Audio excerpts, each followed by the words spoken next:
గదరన్న ఉద్యోగాల గురించి కూడా చెప్పిండు. ఐఏఎస్లు ఐపీఎస్లు అందరిని మిఠాయి చందమామలే, మేనేజర్లు, డాక్టర్లు, వైస్ ఛాన్సలర్లు, ప్రిన్సిపాల్లు, క్లర్కులు, మిగిలిందొక్కడే సీపురు కొలువుకు తోటి ఆంధ్రుడు పోటీకొచ్చినాడు అని. ఇప్పటికి కూడా నిరుద్యోగ సమస్య తెలంగాణలో తాండవమాడుతున్నది. యువతరం నాశనం అవుతున్నది, రైతుల బతుకులు నాశనం అవుతున్నది. నువ్వు ఏ సెగ్మెంట్ చూసుకున్నా గానీ అందరి గురించి, ప్రతి ఒక్కటి కార్మికుల, కర్షకుల గురించి, అందరి గురించి గదరన్న రాసిన పాడింది కదా. సమస్యలు ఎక్కడేసిన గొంగలు అక్కడనే ఉన్నాయి.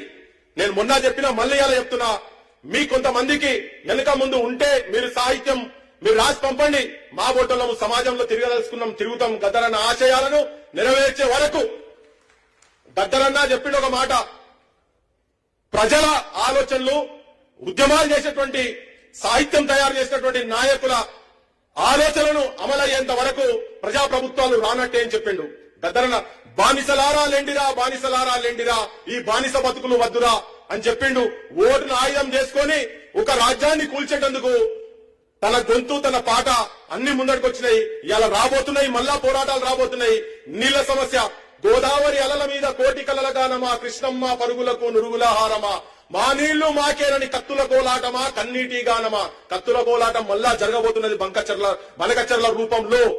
గద్దరన్న ఆశయాలు నెరవేర్చాలంటే ఈ పోరాటాలల్లా మీరందరూ, ప్రజలందరూ కూడా సావధానంగా ఉండి ప్రభుత్వాలను, రాజ్యాలను, ఏ రాజ్యమైనా, ఏ ప్రభుత్వమైనా, ఏ నాయకుడైనా, ఏ రాజకీయ పార్టీ అయినా గానీ గద్దరన్న ఎట్లయితే గుండె తనాయించి బుల్లెట్లు సంపలేకపోయినాయి, గద్దరన్న బుల్లెట్లు సంపలేకపోయినాయి, కానీ కాలం తీసుకుపోయింది. కానీ ఆయన వదిలిపెట్టిపోయిండు.